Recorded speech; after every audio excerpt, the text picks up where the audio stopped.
que no las vemos, pero que van a ser la lacra de aquí en adelante.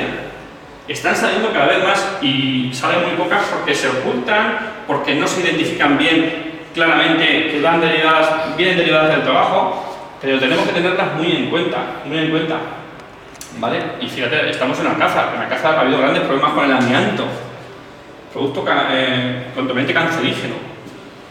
Y cuando se empezó a trabajar con amianto, no conocíamos que esto podría producir un cáncer, pero la realidad es que lo tiene. Entonces, quiero que pensemos en la prevención de riesgos laborales como una área que no solamente evita accidentes, sino un abanico mayor, que es la enfermedad profesional y sobre todo la salud de los trabajadores al final de nuestra vida laboral, que es cuando queremos llegar a disfrutar un poco de lo que ha quedado, ¿no? Para entenderme.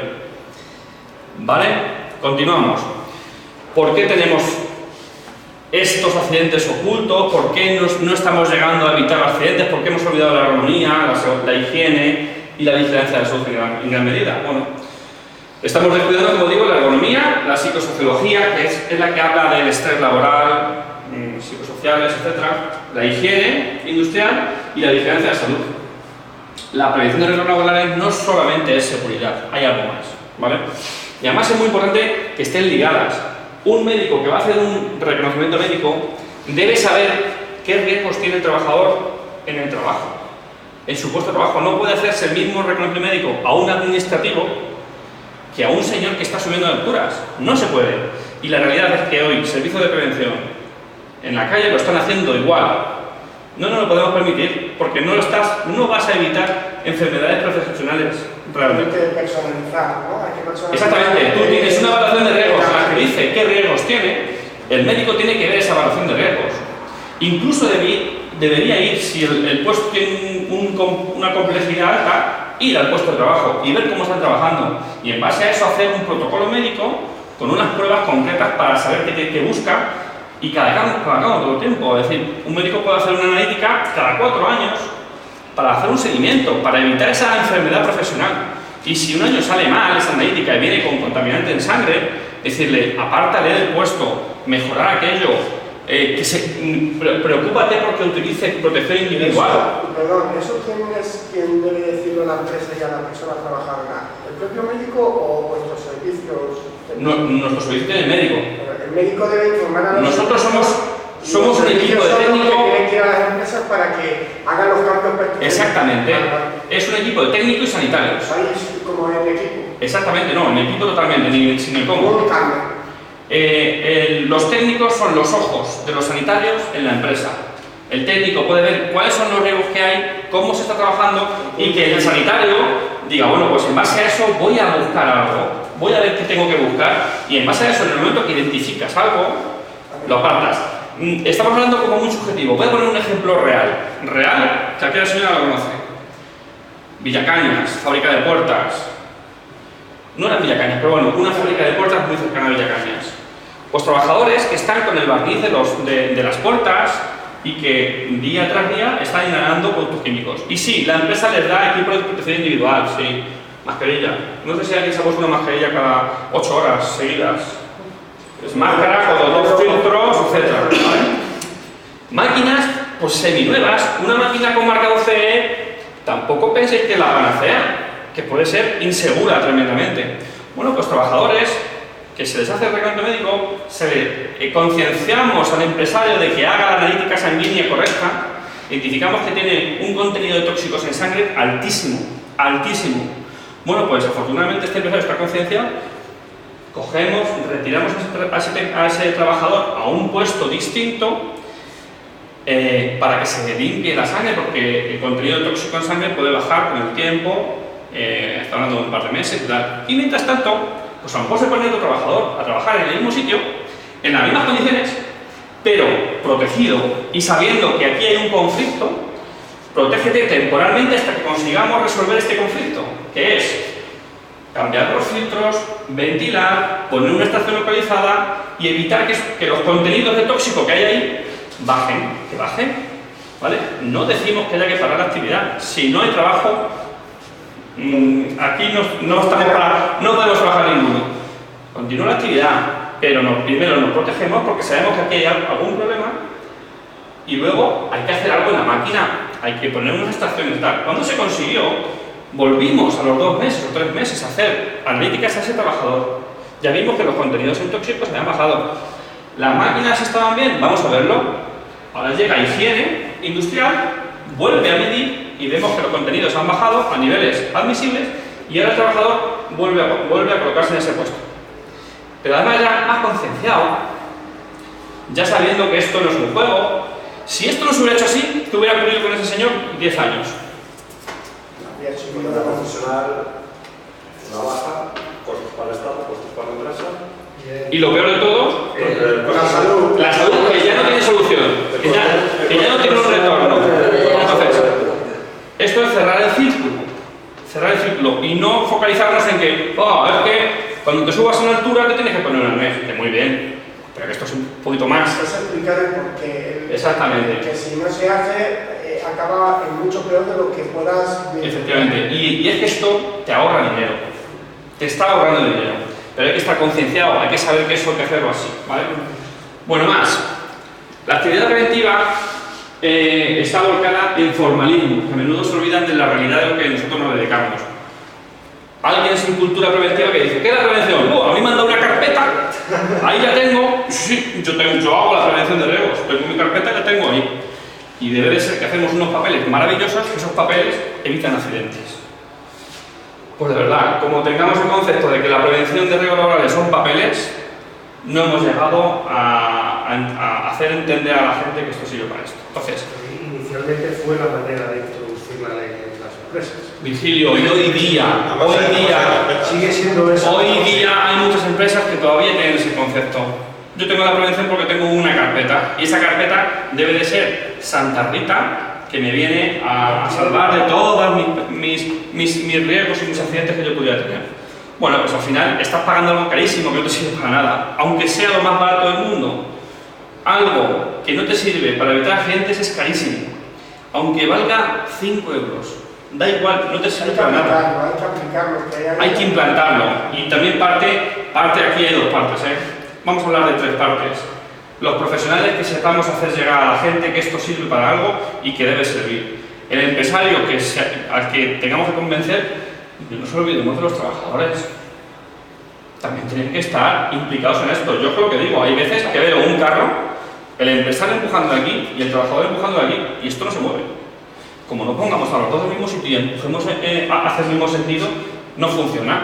Pero es como muchas cosas en esta vida, o sea, es... Exactamente. Sí, pero que aquí hay un objetivo común para el cual todos estamos de acuerdo. Que queremos que la gente se jubile sana. Es que me da mucha pena ver en mutua gente que llega a la jubilación con 5 hernias discales, con 4 hernias discales, con placas puestas en la espalda. No, Para eso hemos trabajado toda nuestra vida, para cuando llegamos a la jubilación estemos así. Pero eso ya se va consiguiendo disminuir a fuerza Bueno, de nuestras acciones. Bien, sí. Las enfermedades profesionales están muy ocultas, no las vemos todavía. Y esto va a pegar un reventón en el corredor del día de hoy. Esto va a pegar un reventón tremendo, porque es que las enfermedades laborales aparecen a los 20, 25 años, algunas puede aparecerte antes. Entonces, realmente desde el boom industrial en España, pues vamos a empezar a verlo ahora. O sea, cosas que han sido muy rápidas, como el amianto, aparecieron hace años. El amianto se sigue fabricando, no en Europa, pero se sigue fabricando. Y en España se han tirado 50 años y se El amianto no es cancerígeno, fíjate qué barbaridad acabo de decir. No es cancerígeno. Lo que es cancerígeno es el polvo de amianto con un tamaño concreto. Porque al ser ese tamaño, sí, al inhalarlo, llega a los alveolos, etcétera, y tal. Pero si es grande, o si tú no lo cortas, no es cancerígeno. Estando un metro no pasa nada. Pero sí, no se debería fabricar. Hay otras opciones. Bueno, pero que ya se sabe Además, hace muchos años y sigue fabricando. Sí que dicen que una de las premisas de la prevención de riesgos laborales es que cuando hay una tecnología que puede suplir lo que tú tienes y no tiene riesgos, muerto el perro, se acabó la rabia. Pues sí, ¿por qué seguimos trabajando con amianto? No lo sé. No lo sé, pero sí que es cierto que se está eliminando mucho y que, bueno, el que tiene amianto ya, al menos, ya todo el mundo escucha amianto y ya se lo piensa, Pero acordaos de las enfermedades profesionales que nos van a dar muchos quebraderos, ¿vale? Bueno, pues al final vine a la cultura preventiva. Yo, que era por lo que venía esta charla, era que quizá deberían en las aulas empezar a meter a los chavalines, a hablarles de prevención de riesgos, aunque sea en el hogar, pero prevención de riesgos. Sí, que cuando pongan un cable, lo pongan bien para empezar. Para muchas cosas. Tampoco quiero clasificar a los niños, porque dejarían de ser niños, pero que empiecen a saber que también hay riesgos y que también hay que tener en cuenta cuando vayas a hacer cualquier cosa, la que sea, pues que tienes que pensar primero en que puede haber unos riesgos y que se puedan hacer las cosas mejor. Pero luego, la parte más para mí, más importante es que se debe desarrollar específicamente en la formación profesional. Y yo no hablo del FP, sino cuando ya estás formando a un chaval con 14 años, con 15 años, y ya estás empezando a hablar de que hay un torno que hace unas piezas, que es cilíndrico y que con esto hace piezas para motores y piezas para industria, y que cuando vas a trabajar con él, pues hay que hablar de prevención de riesgos laborales. Que un torno, yo he visto accidentes que han estado a punto de terminar en una muerte, una máquina poco más grande que esto. Entonces, a un chaval en su fase de aprendizaje profesional es donde tienes que meterle una gran cultura preventiva, para que cuando vaya a una empresa, ya sea él el que le vaya reclamando al empresario, oye, ¿cuál va a ser el procedimiento a aplicar para yo subirme a este sitio o para yo manejar esta máquina que no está protegida? Que ya lo llevemos en el DNI profesional. Hablas de la parte práctica de la formación Sí. porque en las aulas sí me consta que se dan los modulitos pertinentes, en teoría. Muy poco. Que están en los temarios. Muy poco, y además ¿sabes qué ocurre? Que los profesores... Muy teórico, y esto es una cosa que es del trabajo. Bueno, y que además es que los profesores en prevención de riesgos laborales no han recibido tampoco una formación, no han palpado esto, entonces todavía falta mucha holgura. Que pueden llamaros si vosotros tenéis una cierta labor pedagógica adicional que podríais aplicando dentro de vuestros cometidos o de vuestras competencias. Siempre se puede, siempre que se le dé la importancia que debe, siempre se puede. Siempre se puede. Probablemente aquí a lo mejor algún empresario me puede abrir más la mente. En otros países sí que está la formación mucho más integrada en la empresa, y cuando un chaval está formándose va a hacer prácticas en la empresa, y no solamente ve algo teórico por un profesor que no ha trabajado en ese ámbito nunca, que cuidado, tampoco quiero yo romper una lanza contra ellos. Puede tener una formación teórica muy amplia, pero la parte práctica se aprende en un taller, se aprende trabajando. Y ahí, por ejemplo, lo tienes en Caterpillar en Guadalajara, empresa alemana, y tú entras allí, y eso, el nivel preventivo que tiene. Pero, van alumnos a formarse, van a hacer prácticas. Luego, la reunión que está allí, tú tienes un sistema preventivo en toda la empresa, que tú según entras o eres contratado por esa empresa, pasas por X personas para que te expliquen, te gestionen, te den una información. Pues una prevención integrada y una prevención arraigada en los conocimientos. Y fijaros, aquí hablo de formación universitaria. Cuando llegamos a un ámbito universitario, llegamos a personas que, aunque sean también trabajadores de las empresas, pero van a ser mandos intermedios, directivos incluso.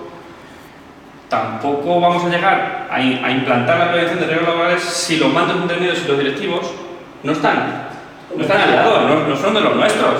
Por mucho que tú tengas a un chaval que acaba de salir de FP ya formado en prevención, si el mando intermedio y el directivo no es aliado, no sirve de nada. Entonces, bueno, yo creo que al final parte de aquí. Estamos haciendo la casa desde el tejado, como digo, pero tendremos que empezar por algún sitio. Ahora mismo la legislación está así, ¿vale? Bueno, aquí esto va a ser más rápido. ¿Por qué necesitamos la cultura preventiva?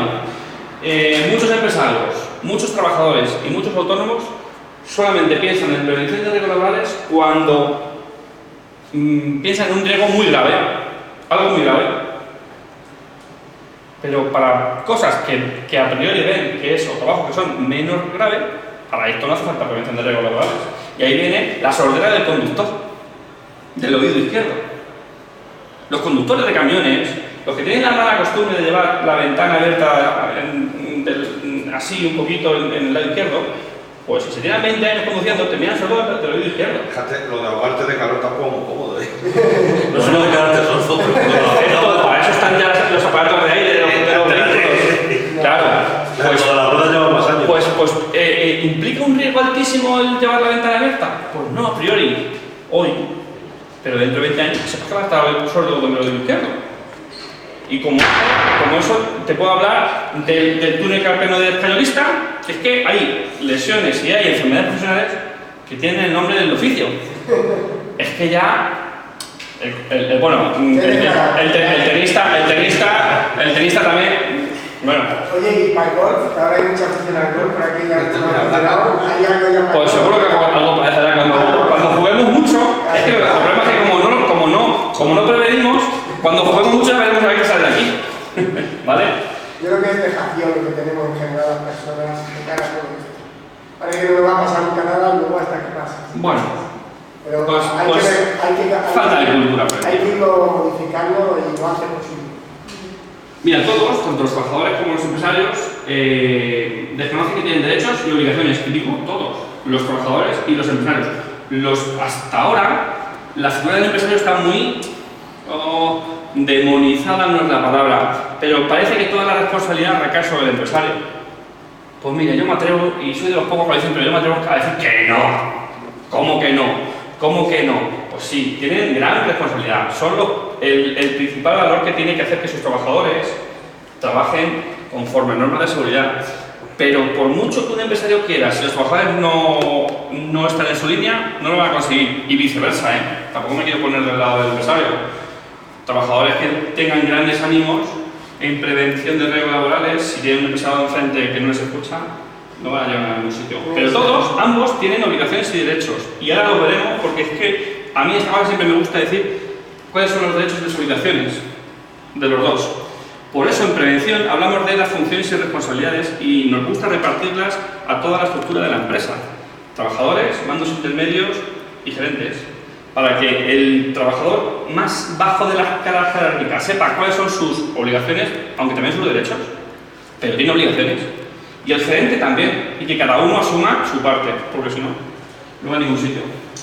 Y luego, fijaros, al final el desconocimiento nos produce indefensión, ya cuando ha ocurrido el problema. Es decir, esos abuelos que trabajaban y se quedaban, los mineros que terminaban con problemas y tal, el desconocer sus derechos y sus obligaciones, pero principalmente sus derechos, le producía la indefensión de irse con una enfermedad profesional a su casa y que nadie asuma su responsabilidad. Entonces, para mí, bajo mi punto de vista, produce indefensión el tener ese desconocimiento, ¿vale? Bueno, lo más importante, no tenemos la posibilidad de cumplir nuestras obligaciones cuando ya se ha producido un daño. O sea, ya con carácter retroactivo, ¿qué podría haber hecho? Ya no, ¿vale? Y luego sí que es importante, el desconocimiento de las normas no implica que no tengamos que cumplirlas. Por lo tanto, si tú no conoces cuáles son tus obligaciones como empresario,